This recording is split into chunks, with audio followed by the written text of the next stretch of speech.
Ici, dans l'atmosphère, il y a des sons et des images. Vous le savez?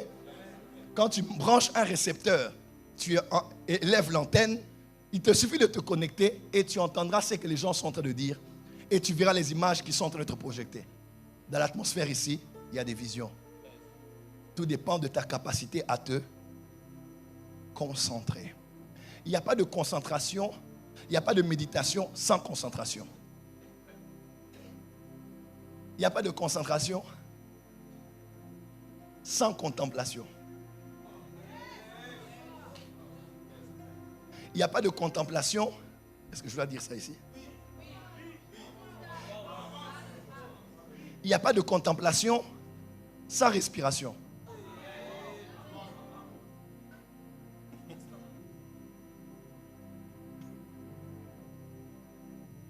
Ne peut méditer que celui qui sait respirer. Toute vision divine est une vision spirituelle. Mais toute vision spirituelle n'est pas forcément une vision qui vient de Dieu. Parce que je vous l'ai dit, il y a plusieurs portes spirituelles aujourd'hui par lesquelles les hommes et les femmes peuvent être initiés et commencer à voir dans le monde spirituel. Ma prière est que tu ne voies que de la lumière de Christ. Donne-moi une main plus fort que ça. Et qu'est-ce qu'une vision divine? Je vous l'ai dit hier, une vision divine, c'est tout simplement une parole de l'Éternel imagée et qui est porteuse d'une pensée de Dieu pour nous. La parole de Dieu, la parole de l'Éternel qui vient à nous de manière imagée. Quelqu'un est avec moi ici? Donc Dieu te parle, mais il te parle en image. Pour que tu écoutes ce qu'il te dit, il faut que tu voies ce qu'il te dit. Je l'ai dit dans Jérémie 23, même Habakkuk, c'est un verset qu'on utilise beaucoup. Il dit, je me tenais à mon poste pour voir ce que l'Éternel me dirait. Normalement, on ne doit pas dire pour voir ce que Dieu dit. On doit dire pour entendre ce que Dieu... Alors pourquoi Habakkuk dit pour voir? Parce que la parole de l'Éternel peut être entendue et la parole de l'Éternel peut être vue. Parce que la parole de l'Éternel n'est pas un son. La parole de l'Éternel, c'est tout langage que Dieu utilise pour te communiquer une pensée.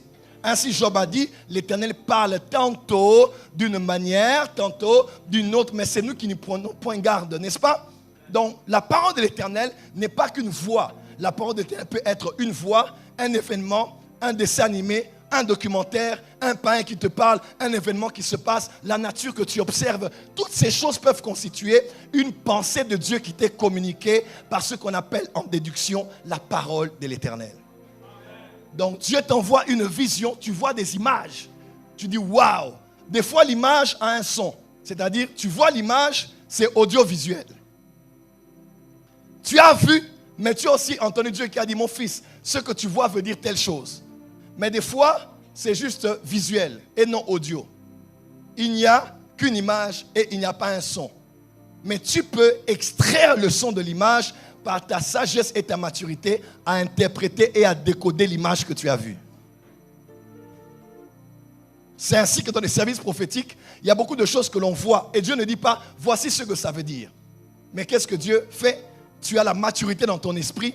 Et en interprétant l'image que tu as vue, tu fais sortir un son. Et tu dis à la personne, ce que je vois veut dire telle chose. Dieu ne t'a pas dit par un son. Il te l'a dit par une image. Mais que ta sagesse ait la capacité de décoder et d'interpréter.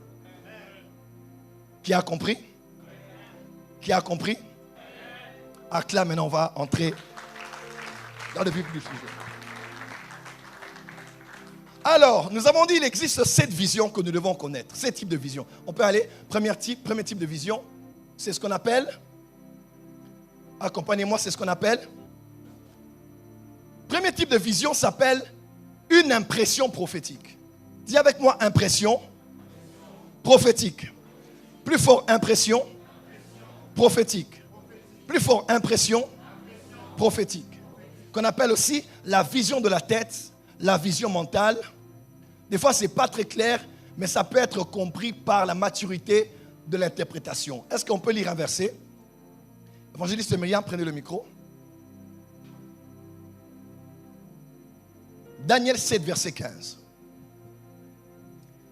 Daniel 7, verset 15.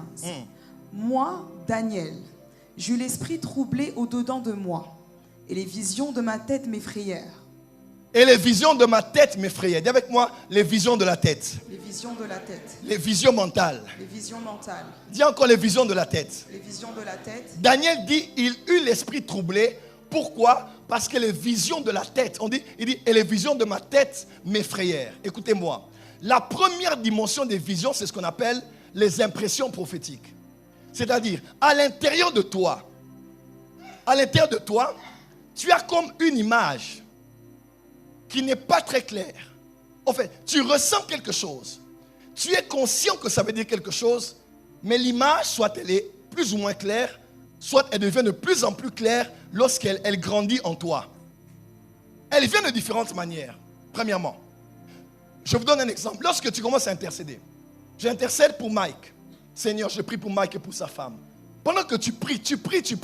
Pendant que tu pries là, tu sens que dans tes paroles, tu es orienté d'une certaine manière en priant pour un de ses enfants. Il y a une image qui commence à se former en toi. C'est l'impression prophétique. Voilà pourquoi on ne peut pas dire aux chrétiens que les histoires des imaginations sont les histoires du New Age. C'est Dieu qui a mis la capacité d'imaginer en toi. L'imagination est une usine, non seulement pour la créativité, mais l'imagination est une usine aussi pour la foi. Car il est écrit dans Jacques 1 que celui qui doute, qui n'imagine pas qu'il recevra quelque chose de la part de Dieu. Si quelqu'un doute et qui n'imagine pas, est celui qui croit, qu'il imagine. Parce qu'un des langages de la foi, c'est aussi l'imagination. En anglais, c'est imagination. Image in. Image in. L'image à l'intérieur. C'est une expression de la foi. C'est une expression de la créativité.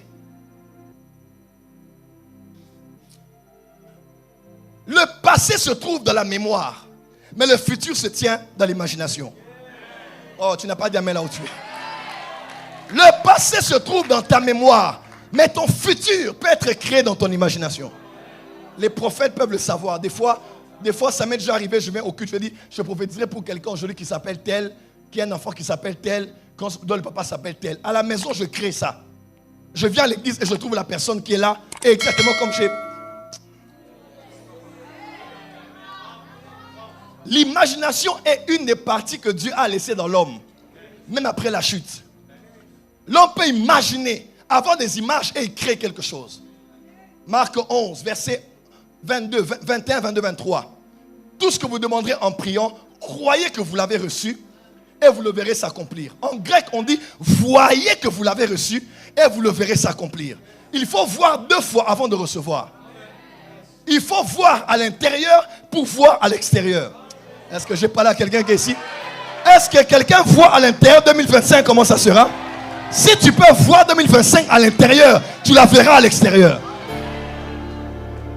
Les impressions prophétiques viennent comme ça. Des fois, c'est comme une image, mais c'est au fait Dieu, c'est le divin. C'est le monde spirituel, c'est le Saint-Esprit qui crée cette image en toi. Des fois, elle n'est pas très claire, mais c'est vraiment Dieu qui te parle. Et moi, tu crois que c'est dans ta tête. Quelqu'un te dira, c'est seulement dans ta tête. Dis-lui oui. Daniel aussi a dit, les visions de... Nous qui travaillons dans le prophétique, les visions de la tête, c'est aussi ce que l'on voit beaucoup quand on entre dans le domaine qu'on appelle la méditation. Daddy prie pour moi, j'ai tel souci. Je ne sais pas te dire tout le problème. Ma fille, ne dit pas tout. Je vais prier et j'entre dans ma chambre. Je ferme la porte et je parle au Dieu qui est dans le lieu secret. Il y a 2 dieux que l'on découvre. Le premier Dieu, c'est le Père qui est dans les cieux. Le deuxième Dieu, c'est le Père qui est dans le lieu secret.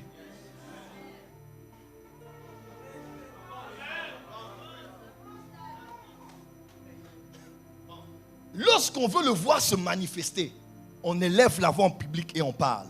Notre Père qui est dans les cieux. Mais lorsqu'on veut recevoir le secret, on ne crie pas. On entre dans le domaine de la méditation. C'est là où on va dans le silence. Même si on est entouré par 1000 personnes et qu'il y a des baffles avec de la musique, ceux qui ont appris à grandir en esprit savent faire silence à l'intérieur d'eux. Et c'est quand ils commencent à prier ou à questionner Dieu. C'est qu'est-ce que je dois faire? Comment je dois prier? Que des images commencent à se former. qu'on appelle les impressions prophétiques. La plupart des services prophétiques que je prépare, moi, plus de 50%, c'est toujours comme ça. Sur plus de 50%, toutes les prophéties sont toujours en partie, un peu à la maison, un peu en chemin, un peu dans la salle. Et des fois, tout le fichier sort. Tout le fichier, téléchargement complet, 100%. Tu viens au culte, tu sais déjà que j'ai déjà tout ce que je vais dire. Des fois, si tu n'as rien à dire, mais à peine tu arrives, une couleur attire ton attention. Ou une image qui vient dans toi. Tu dis, mais qu'est-ce qui se passe comme ça? Une image commence à se former. Mais des fois, c'est plus ou moins clair. Tout dépend maintenant de ta capacité. Tu sais, quand tu fais une radio et que tu cherches la fréquence, n'est-ce pas? Cherchons par exemple RFI. Quand tu commences à tourner, tu entendras beaucoup de voix, beaucoup de sons. Jusqu'à ce que tu ailles dans une telle précision, quand tu cales, voilà, et tu entends clairement. La personne que tu entends n'a pas commencé à parler parce que tu t'es connecté. La personne qui entend parlait déjà, mais c'est toi qui t'es connecté à la fréquence pour l'écouter.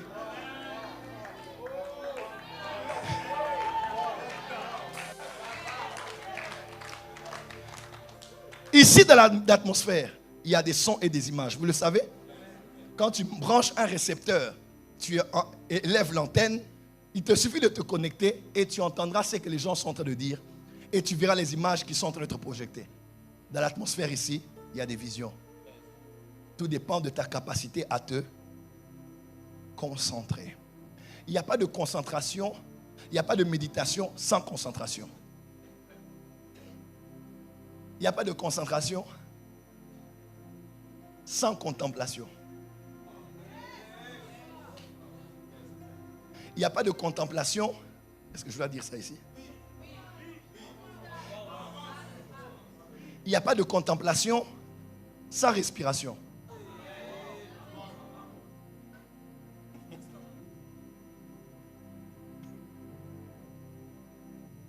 Ne peut méditer que celui qui sait respirer. Nos pensées sont comme des singes. Il est compliqué de prendre toutes les pensées et de les emmener en Christ, en Dieu, dans un nom de Dieu, un attribut de Dieu, une nature de Dieu, dans quelque chose de Dieu. C'est difficile. L'homme a entre 60 000 et 70 000 pensées par jour. Comment faire silence et mener toutes mes pensées sur Dieu, sur un service, sur quelqu'un sur que je vais prier? Des fois, quand ça passe un peu dans tous les sens, la seule manière de te calmer, c'est de respirer. Est-ce que je peux dire les choses des grands ici? Viens. Maintenant, on est entré dans une autre zone. Il y a des choses secrètes qui doivent sortir. Dis amen bien. Viens, va par la porte, va à la porte.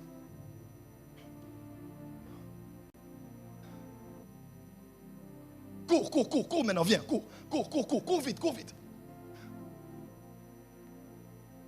Tu vois, quand quelqu'un court généralement comme ça, par exemple quelqu'un qui rate un accident, ou quelqu'un qui a été face à un danger, ou quelqu'un, il a eu quelque chose, quand la personne est en train de transpirer, de respirer, d'avoir peur, tout ça, qu'est-ce qu'on lui dit?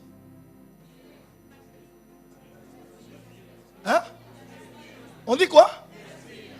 Respire. Et quand la personne respire, toutes les pensées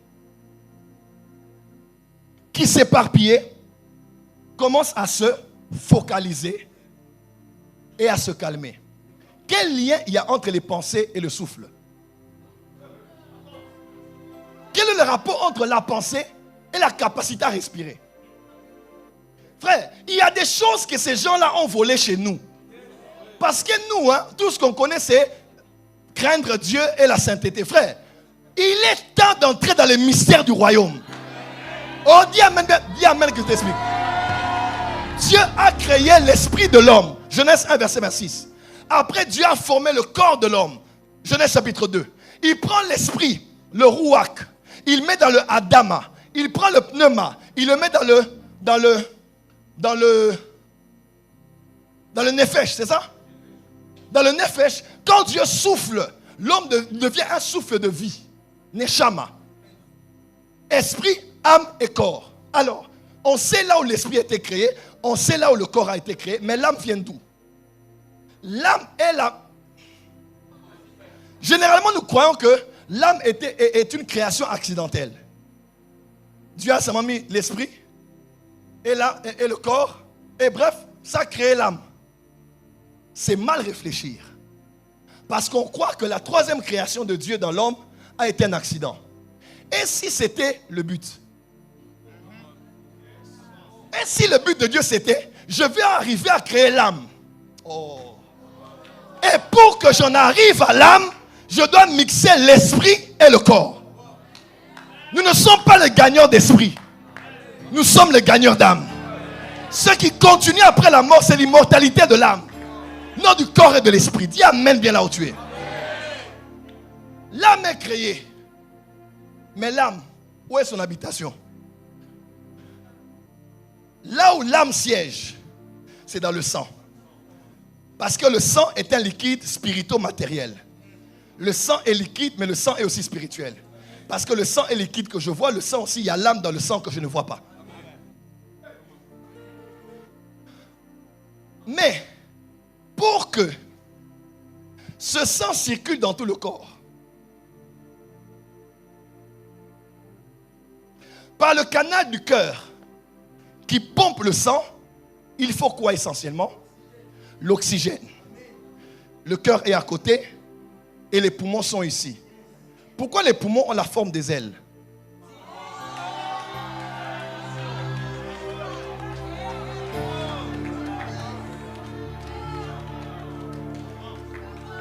Celui qui sait respirer, sait voler. Celui qui sait respirer, est-ce qu'on peut entrer dans les vraies choses maintenant?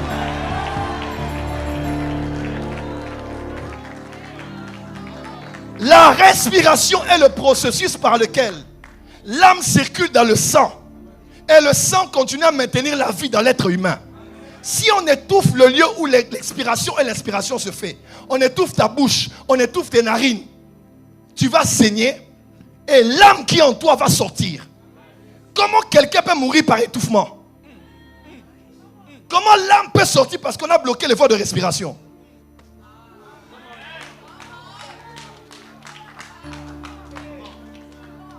Prophète, qu'est-ce que tu veux nous dire? Quand tu médites, papa, c'est Dieu qui nous, c'est pas Satan, c'est Dieu qui nous a donné cette machine. Tu dois savoir comment. Ces gens-là, ils ont pris ça chez nous. On te dit, calme-toi, calme-toi, respire, calme-toi, calme-toi, calme-toi, calme-toi. C'est ça. La respiration assiste la méditation. Et c'est merveilleux, tu es rempli du Saint-Esprit. Tu as la vie de Dieu en toi. Je me dis par exemple, je me concentre sur l'aigle. Dieu est l'aigle, Deutéronome, n'est-ce pas? Autour de lui, il y a des êtres qui ont la forme de l'aigle. D'accord. Je me concentre sur Dieu parce que je crois au prophétique. L'aigle voit 7 fois plus que l'homme.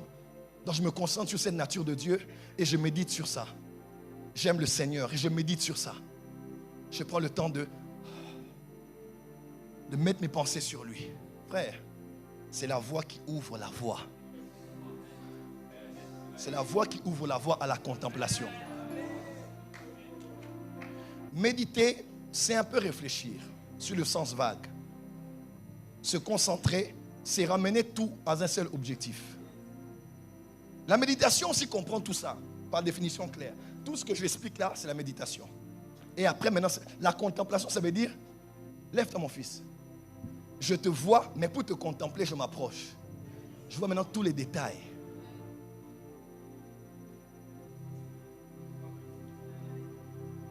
Le corps est une machine spirituelle qui peut te permettre de te disposer à rencontrer Dieu. Pourquoi le jeûne? Ça fait quoi? Ça fait quoi à Dieu si je ne mange pas? Vous voyez un peu? Ça fait quoi à Dieu si je me prive de manger? La prédisposition du corps, ta manière d'opérer dans ton corps peut te prédisposer à rencontrer le monde spirituel. Là, ton voisin respire. Je répète, hein, ces gens-là ont volé.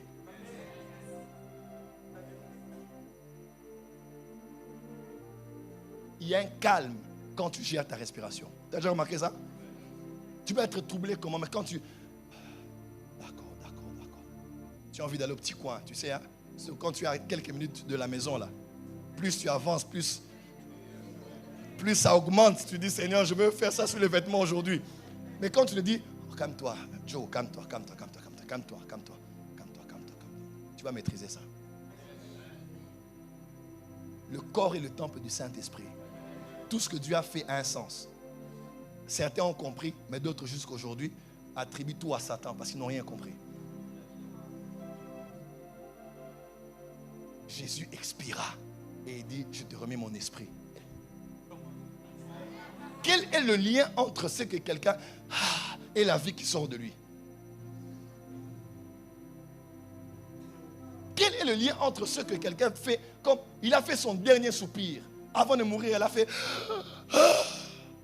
et le chamaï est sorti.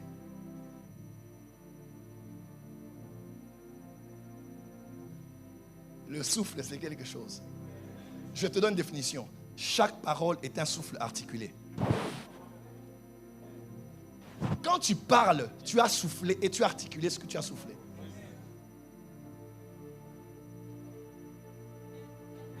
Les paroles que je vous dis sont esprit, sont des pneumas. Jésus fait recevez le Saint-Esprit. Pourquoi il ne dit pas recevoir? Il fait pourquoi souffler? Il y a quelque chose dans le souffle.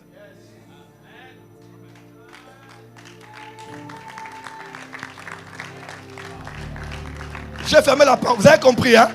J'ai fermé. Dites avance prophète. Ne vous en faites pas. Votre place est où? Acclame, on avance. Ces visions-là sont celles que nous avons lors de la méditation. On peut avancer rapidement.